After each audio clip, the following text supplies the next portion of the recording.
నమస్తే. సరస్వతి ఇన్ఫర్మేషన్ ఛానల్కు స్వాగతం, సుస్వాగతం. పొంది ఉంటుందో, ఎంత త్యాగబుద్ధిని కలిగి ఉంటుందో, ఎన్ని మంచి లక్షణాలు తనంత తానుగా పొంది ఉంటుందో, కేవలం సప్త ధాతువులతో చర్మము, రక్తము, మాంసము, కొవ్వు, అస్థి, శుక్ల, మేధ అనబడేటటువంటి 7 పదార్థములతో చేయబడినటువంటి మాంసపిండాన్ని మాత్రమే తన కడుపులో తయారు చేయడం కాదు, జీవుడు అందులో ప్రవేశించడానికి, గత జన్మలలో చేసుకున్నటువంటి పాపాన్ని పోగొట్టుకోవడానికి, కొత్తగా పుణ్యకర్మ ఆచరించడానికి, లేదా విశేషమైనటువంటి పుణ్యకర్మని ఏ విధమైనటువంటి ప్రతిఫలాపేక్ష లేకుండా శాస్త్రాన్ని ప్రమాణంగా ఆచరించి, అలా ఆచరించినటువంటి కారణం చేత పొందినటువంటి చిత్తశుద్ధి వలన పాత్రతను పొంది, పాత్రత వలన జ్ఞానమును పొంది, జ్ఞానము వలన ఇక మళ్ళీ పుట్టవలసిన అవసరం లేని పునరావృత్తి రహిత శాశ్వత శివ సాయుధ్య స్థితిని ఒక జీవుడు శరీరం ఉంటే తప్ప పొందడం సాధ్యం కాని స్థితిలో అనుగ్రహించిన అది అమ్మ వల్లే. అమ్మ కడుపు కేవలం మాంసపిండం తయారు కావడానికి మాత్రమే కాదు, అమ్మ కడుపులో ఉండగా అమ్మ ఏది విందో, అమ్మ ఎంత ప్రశాంతమైనటువంటి స్థితిని అనుభవించిందో, అమ్మ దేని యందు అనురక్త అయిందో అవే లక్షణాల్ని పిండం కూడా పొందుతుంది అని, లోపల పెరుగుతున్నటువంటి పిండం విషయాల్ని వింటుంది, సంస్కారాన్ని పొందుతుంది అన్న విషయంలో ఏ విధమైనటువంటి అభ్యంతరము లేదు. మహాభారతంలో ఉత్తరాగర్భంలో ఉన్నటువంటి అభిమన్యుడు తండ్రి అయినటువంటి అర్జునుడు చెప్తున్నటువంటి పద్మవ్యూహం గురించి విన్నాడు అన్న విషయం పరమసత్యము అనడానికి ఇవాళ వైద్యశాస్త్రం కూడా అంగీకరిస్తుంది. 5వ నెల దాటిన తరువాత పిల్లలు ఏ విషయాన్ని తల్లి వింటోందో అదే విషయాన్ని లోపల ఉన్నటువంటి పిండం కూడా వింటుంది. విని దాన్ని సంస్కారంగా ఏర్పాటు చేసుకుంటాడు. అందుకే మీరు మహాభారతం, రామాయణం లాంటి వాటిని పరిశీలనం చేస్తే శర్మిష్ఠ యొక్క కుమారుడికి శర్మిష్ఠ యొక్క లక్షణాలు వస్తాయి. అందుకే పూరుడు అంత గొప్పవాడు కాగలిగాడు. శకుంతల యొక్క లక్షణాలు పొందినటువంటి భరతుడు అంత గొప్పవాడు కాగలిగాడు. అలాగే కురువంశానికి అంతటికీ కూడా వంశకర్త అయినటువంటి కురుప్రభువు, ఆయన కూడా తల్లి పోలిక వలన, తపతి పోలిక వలన అంత గొప్ప స్థితిని పొందగలిగాడు. అమ్మ కేవలం మాంసపిండాన్ని తయారు చేయడం కాదు, తాను గర్భం ధరించినప్పుడు ప్రయత్నపూర్వకంగా దేన్ని వింటుందో అటువంటి సంస్కృతిని, అటువంటి స్వచ్ఛమైనటువంటి హృదయాన్ని, మంచి లక్షణాల్ని లోపల ఉన్నటువంటి జీవుడు పొందుతాడు. అంటే అమ్మ కడుపులోకి ప్రవేశించినటువంటి జీవుడు గత జన్మలలో చేసుకున్నటువంటి వాసనల్ని తెచ్చుకున్నప్పటికీ కూడా అమ్మ 5వ నెల నుంచి 9వ నెల వరకు ఏవి విందో దాని వలన లోపల ఉన్నటువంటి శిశువు యొక్క వాసన బలాన్ని కూడా పోగొట్టి ఉత్తముడైనటువంటి వ్యక్తిగా తయారు చెయ్యగలిగినటువంటి ఆదర్శవంతమైన జీవి లోకంలో ఎవరు అంటే అమ్మ ఒక్కతే. అది తండ్రి ఇవ్వలేడు, అది తల్లి ఒక్కతే ఇవ్వగలదు. అంత గొప్ప స్థితిని ఒక్క స్త్రీ మాత్రమే పొంది ఉంటుంది. కానీ ఆమె ప్రతి క్షణం మృత్యువుకి దగ్గరవుతూ ఉంటుంది.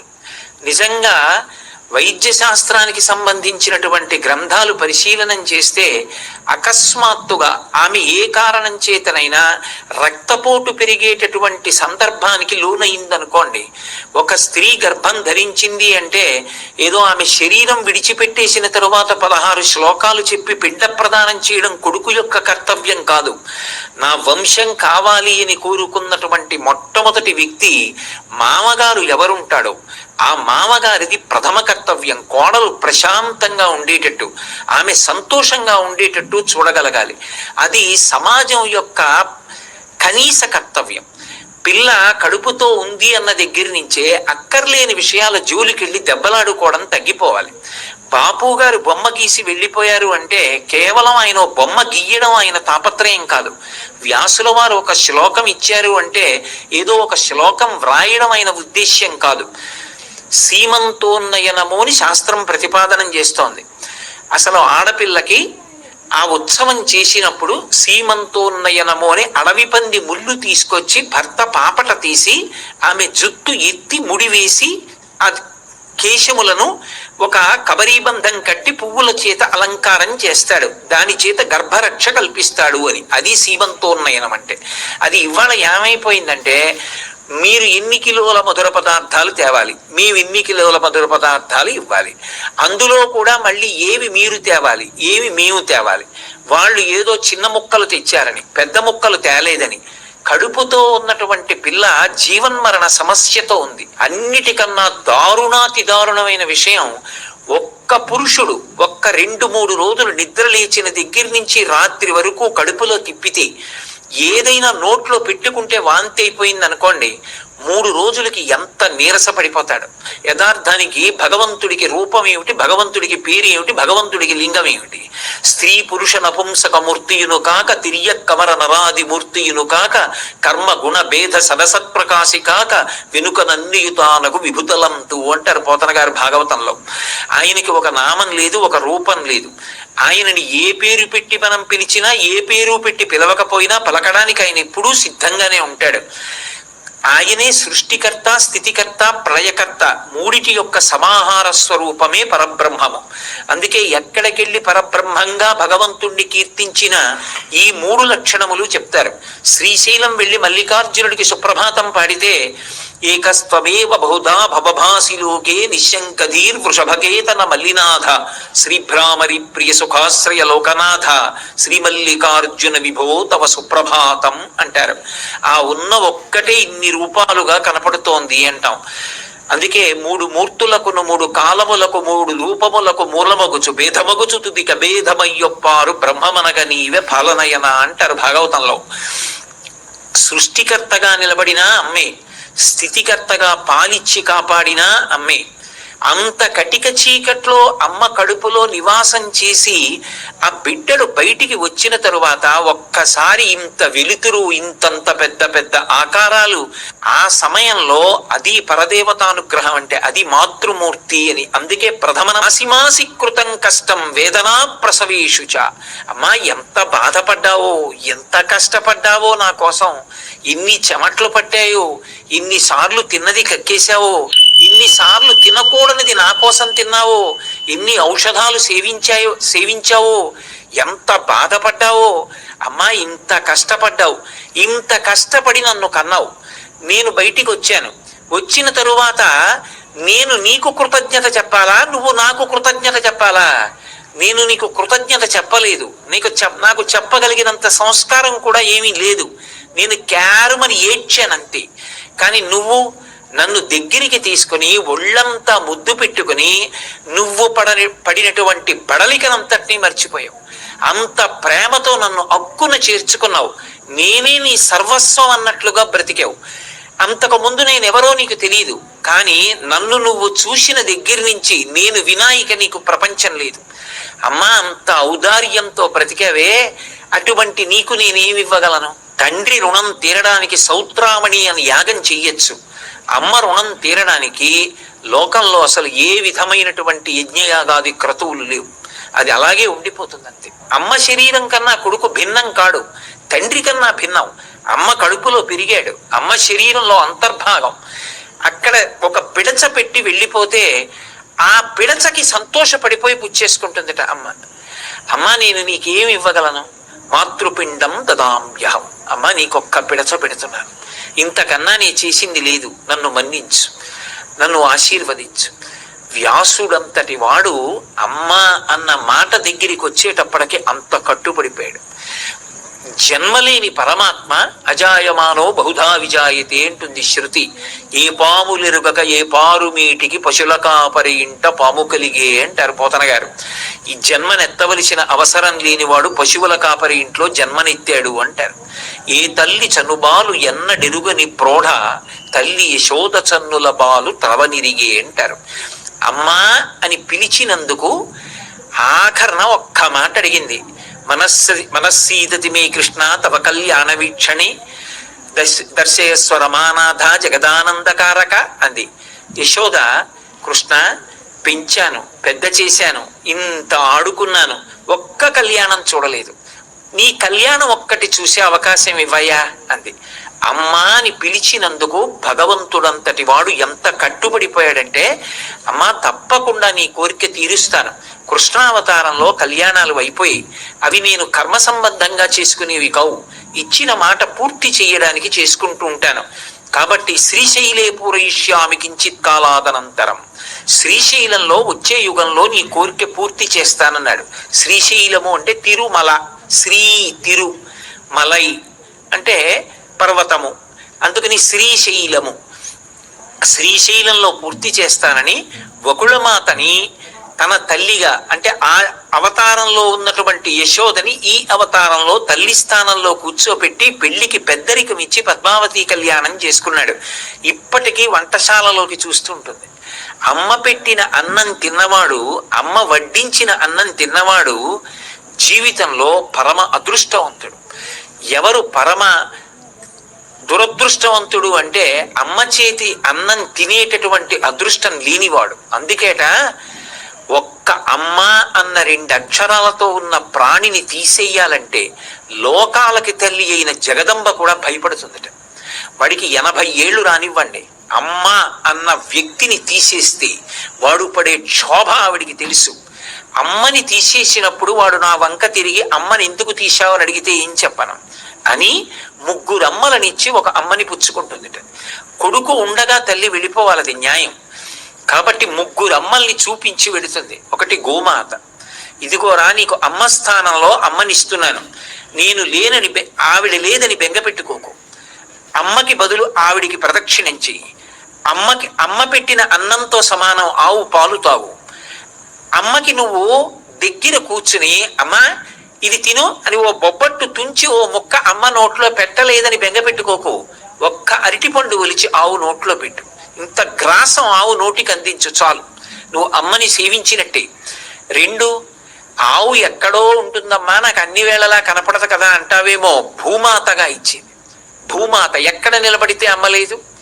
3, లోకమాత, పరదేవతగా అన్ని చోట్ల ఉండి ప్రకృతి స్వరూపిణి అయి ఆ తల్లి అన్ని చోట్ల ఉండి 3 అమ్మల్ని చూపించి తప్ప అసలు ఒక అమ్మని తీయలేదు ఆవిడ. భగవంతుడు కూడా ఎక్కడ భయపడ్డాడంటే అమ్మ అన్న మాటని దూరం చేయడానికి అంత భయపడ్డాడు. అందుకే ఒకవేళ ఏదో ప్రారబ్ధవశాత్ పుట్టగానే తల్లి వెళ్ళిపోతే బిడ్డడికి పాలిచ్చేవాళ్ళు ఉండరేమోనని గోమాత రూపంలో పరదేవతయే తిరిగి పాలిస్తూ ఉంటుంది. నేను ఒక యథార్థమైన సంఘటన చూశాను. నేను ఒకప్పుడు ఒంట్లో బాగుండక జ్వరం వచ్చి డాక్టర్ గారి దగ్గరికి వెళ్ళాను. ఎవరో ముఖ్యులైన వారిని చూస్తున్నారండి, ఆయన రాగానే మిమ్మల్ని పంపించేస్తాం, ఏమనుకోకుండా ఒక్కసారి కూర్చోండి అన్నారు. సరే కూర్చున్నాను. పాపం నాకన్నా ముందు 30 మంది కూర్చుని ఉన్నారు. అందులో ఒక ఆవిడ కూర్చుని ఎలా ఇప్పుడు నేను శాలువా కప్పుకున్నట్టే ఆవిడ ఊహు అని ఉడుకుతూ శాలువా కప్పు కూర్చుని ఉన్నారు. పక్కన ఇంకొక ఆవిడ కూర్చుంది. లోపల నుంచి ఎవరో ఒక ఆయన చాలా డాబుగా ఉన్నాడు, బయటికి వచ్చాడు. ఆయన్ని దిగబెట్టడానికి డాక్టర్ గారు కూడా బయటకు వచ్చారు. అక్కడ వరకు వెళ్ళారు, ఆయన్ని దిగబెట్టేశారు. ఆయన కారు ఎక్కేశాడు, వెళ్ళిపోయాడు. డాక్టర్ గారు రూమ్లోకి వెళ్ళిపోయారు. ఏదో నా మీద ఉన్న అభిమానం కొద్దీ నన్ను పిలిచారు. నేను లోపలికి వెళ్ళబోతున్నాను. ఈ పక్కనున్న ఆవిడ శాలువా కప్పుకున్న ఆవిడితో అంటోంది, ఏమమ్మా అన్ని నోములు పట్టావు, అన్ని వ్రతాలు చేశావు, లేక లేక లేక లేక పుట్టాడని సమస్తం ధార పోసి పెంచి పెద్ద చేశావు, ఇవాళ అంత గొప్పవాడయ్యాడు, ఎందుకమ్మా? పట్టెడన్న నీకు పెట్టడు, ఎక్కడో ఉంటాడు, గొప్ప ఐశ్వర్యవంతుడు, తగలబెట్టనా సంస్కారం, ఉంటే ఎంత ఊడిపోతే ఎంత, ఇలాంటి కొడుకు అంది. ఆ శాలువా కప్పుకున్న ఆవిడంది, అంత మాట అనకమ్మా, నా ఆయుర్దాయం కూడా పోసుకొని వాడు బ్రతకాలి, ఇప్పుడు జ్వరం వచ్చి నేను వెళ్ళిపోతే మాత్రం ఏ ఉందమ్మా, భూమికి బరువు తప్ప వాడు ఉండాలమ్మా, అలా అనకమ్మా అంది. ఆ లోపలికి వెళ్ళి తనని చూసి కూడా వెళ్ళిపోయిన వాడు కొడుకు. వాడికి ఏ క్రోధం, తల్లిని అయ్యో అమ్మా ఏమి ఇలా ఉన్నావు అని అడగలేదు, వెళ్ళిపోయాడు. పక్క ఆవిడ నింద చేసింది. అమ్మ అంది, అలా అనకమ్మా, అమ్మ అమ్మే, అమ్మలా ఆశీర్వదించే వ్యక్తి, అమ్మలా పరివేదన చెందే వ్యక్తి లోకంలో కనపడరు. నేను ఈ విషయం ఎన్నో మాటలు నా ప్రవచనాల్లో చెప్పాను, కానీ నా అదృష్టమేమో కానీ ఆ మాట విని చాలా మంది తమ తల్లుల్ని వెనక్కి తీసుకొచ్చామని మా ఇంటికి వచ్చి చెప్పారు. నేను గొప్పకి చెప్పట్లేదు ఈ మాట. అమ్మ అంటే అమ్మే, అమ్మ పరివేదనకి మారు పేరు.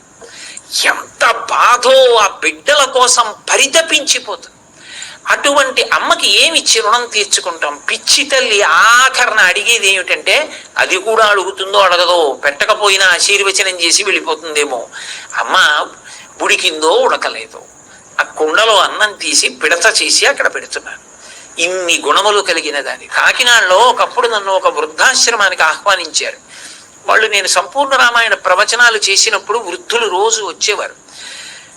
కానీ వాళ్ళు నన్ను ఒకసారి ఆశ్రమానికి రమ్మంటే నేను వెళ్ళలేదు. ఏ కారణం చేతనో ఉండిపోయాను చాలా కాలం. ఆ తర్వాత ఒకసారి చూడడానికి వెళ్ళాను. ఒక ఆవిడ పెట్టి సర్దుకుని బయట నిలబడి ఉన్నారు. నన్ను ఆ నిర్వాహకురాలు తీసుకెళ్లి చూపిస్తున్నారు. ఇదిగోనండి ఈ గది, ఈవిడండి ఫలానా ఆవిడండి, ఫలానా ఆవిడండి అని చూపిస్తున్నారు. ఈవిడ పెట్టి సర్దుకుని ఉన్నారు. ఈవిడెవరండి పెట్టి సర్దుకుని ఉన్నారు అన్నాను. అంటే నిర్వాహకురాలు చెప్పలేదు, ఈవిడే చెప్పారు నాతో. ఆ తల్లింది, మా అబ్బాయి నన్ను ఇక్కడి నుంచి తీసుకెళ్ళిపోతున్నాడండి అయ్యా, అందుకని పెట్టి సర్దుకుని నించున్నానండి అన్నారు. ఓహో మంచిదే, పోన్లే పాపం ఇంటికి వెళ్ళిపోతున్నారు ఆవిడ, ఎంతో సంతోషంగా ఉన్నారు అనుకుని నేను వెళ్ళిపోయాను. వెళ్ళిపోయి ఆ వృద్ధాశ్రమం అంతా చూశాను. చూసేసి వెళ్ళిపోతున్నాను. నా 3 రోజులు అన్నం సహించలే నాకు. అందులో నన్ను ఒక పెద్ద గేటు దగ్గరికి తీసుకెళ్ళి అవతల గదిలోకి తీసుకెళ్లారు. ఇదేమిటని అడిగాను నేను.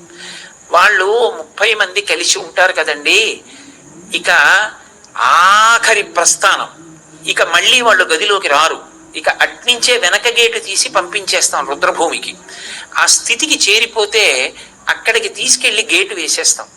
ఎందుకంటే వీళ్ళు బెంగ పెట్టుకుంటారని ఇక వాళ్ళకి చెప్పం. ఈ గదిలోకి వస్తే ఇంక వెళ్ళిపోయినట్టు లెక్కండి అన్నారు. నాకు ఎవరో కడుపులో చెయ్యి పెట్టి కిలికినట్టయింది. ఇంతమంది ఉండి ఆ గదిలోకి వెళ్ళిపోవడం, ఆ మహాభినిష్క్రమణం, పక్కన బిడ్డలు లేకుండా అని అన్నీ చూసి నేను బయటికి వస్తున్నాను. ఈవిడ అలాగే నిలబడుతుంది. అప్పటికి 2 గంటలు అయిపోయింది. ఏమమ్మా మీ అబ్బాయి రాలేదా అన్నాను. నిర్వాహకురాలు నాతో అన్నారు. నేను ఊరుకున్నా ఏమో అనుకుని. సరే నేను బయటికి వెళ్ళిపోతుంటే ఉత్కంఠ కొద్దీ ఆవిడని అడిగా, ఏమిటమ్మా ఎందుకు అలా నించున్నారు ఆవిడ అని. అంటే అయ్యా ఆవిడ ఎంతో కష్టపడి ఎన్ని నోములు ఎన్ని వ్రతాలు పట్టి కొడుకుని కందండి, ఒక్కడే కొడుకు. ఆ దౌర్భాగ్యుడు తల్లిని దేవాలయానికి తీసుకెడుతున్నానని చెప్పి తండ్రి గారు శరీరం విడిచిపెట్టేసిన నెల కూడా అవ్వకుండా ఆ పిచ్చి తల్లికి ఊరు తెలియదు సందు తెలియదు ఈ ఊరు తీసుకొచ్చి, మా అమ్మగారు మాతో ఉండమంటున్నారు, మేమేదో దూరదేశాలు అవి వెళ్ళిపోతుంటాం, అందుకని చెప్పేసి డబ్బు కడుతున్నాను జాగ్రత్తగా చూడండి అని చెప్పేసి ఏకంగా 10 సంవత్సరాలకి డబ్బు కట్టాడండి. నేను అప్పుడప్పుడు వస్తూ ఉంటాను చూస్తూ ఉంటానని చెప్పాడు. చెప్పి వాళ్ళ అమ్మతోటి, అమ్మ నిన్ను గుడికి తీసుకెడతానని చెప్పాట. ఆవిడ్ని తీసుకొచ్చి కారులో దింపి, ఏది నాన్న గుడి అని అడిగారు ఆవిడ. ఇదేనమ్మా ఇప్పుడే వచ్చేస్తాను నేను, నువ్వు ఇక్కడే ఉండమ్మా, ఒక్కసారి ఇప్పుడే వస్తాను, కారు అక్కడ పెట్టి వస్తానని చెప్పి వాడు వెళ్ళిపోయాడండి. వాడు మాకు సంజ్ఞ చేశాడు ఈవిడేనని. మేము వెళ్ళి ఆవిడని లోపలికి తీసుకొచ్చాం. ఆవిడ మా అబ్బాయి వస్తాడు గుడేది, మా అబ్బాయి వస్తాడు గుడేది అని అడిగారండి నన్ను. ఒక అరగంట బానే ఉన్నారు, అంతలోనే ఆవిడకి పిచ్చి వచ్చేసిందంటే అరగంటలోనే. ఆవిడ వచ్చి ఇప్పటికీ 7 నెలలైంది. ఆవిడ రోజు ఉదయం వేళ బయటికి వెళ్ళి పెట్టెట్టి కూర్చుంటుంది, మా అబ్బాయి వచ్చేస్తాడండి నన్ను తీసుకెళ్ళిపోతాడండి. మధ్యాహ్నం భోజనానికి లోపలికి తీసుకొస్తాం, ఏడుస్తూ అన్నం తింటుంది. సాయంకాలం ఏదో మాత్రేస్తాం పడుకుంటుంది. మళ్ళీ సాయంకాలం పెట్టెట్టుకుని వీధిలో కూర్చుంటుంది. చీకటి పడిపోతుంది, మీ అబ్బాయికి ఇవాళ రావడం కుదరలేటమ్మా చీకటి పడిపోయింది అంటాం, మళ్ళీ పడుకుంటుంది. మీరు నమ్మండి నమ్మపోండి, పరమ పవిత్రమైన వేదిక మించి చెప్తున్నాను నేను ఈ మాట. నేను అది విని ఇంటికి వచ్చి 3 రోజులు అన్నం తినలేకపోయాను. అబ్బా ఇంత దారుణమా, మానవత్వానికే మత్స కదా అనిపించింది. అమ్మే కొడుకు వచ్చి తీసుకెళ్తానన్నవాడు రాలేదని అరగంటలో పిచ్చెక్కింది ఆవిడికి. పెట్టి సర్దుకుని 7 నెలల నుంచి కూర్చుంటుంది ఆ పిచ్చి తల్లి. ఇదే విషయం నేను ధర్మ సోపానాల్లో మాట్లాడుతున్నప్పుడు ఎస్విబిసి వాళ్ళు ప్రత్యక్ష ప్రసారం చేశారు. ఆ ప్రత్యక్ష ప్రసారంలో ఇది విని ఎందరో కొడుకులు వృద్ధాశ్రమాలకు వెళ్ళి తల్లిదండ్రుల్ని తీసుకొచ్చేశారు. వద్దు, మేము ఎలా ఉంటే అలాగే బ్రతుకుతాం తప్ప మా తల్లిదండ్రుల్ని దూరంగా ఉంచుకోవాలి. అది నా జీవితంలో నాకు ఒక భయంకరమైన విషయాన్ని చూడవలసి వచ్చినా అది చెప్పి ఉపకారం చెయ్యగలిగానేమో అని ఎక్కడో సంతోషం మిగిలిన, ఇప్పటికీ నా జీవితంలో నాకు చాలా భయం. ఏమిటి అంటే వృద్ధాశ్రమం చూడ్డానికి రమ్మంటే నాకు ఎంత భయం. అసలు వృద్ధాశ్రమం అవసరం ఏమిటి అన్న ప్రశ్న సంఘర్షణ బయలుదేరిపోతుంది నాలో. శరీరానికి గరిబనాభి స్థానం మారి విపరీతమైన నడువు నొప్పి వస్తుందట. అంత నడువు నొప్పి వస్తే 2 చేతులు ఇలా వేసుకుని ఆ బాధతో ఆవిడ ఇలా వెనక్కి వంగింది.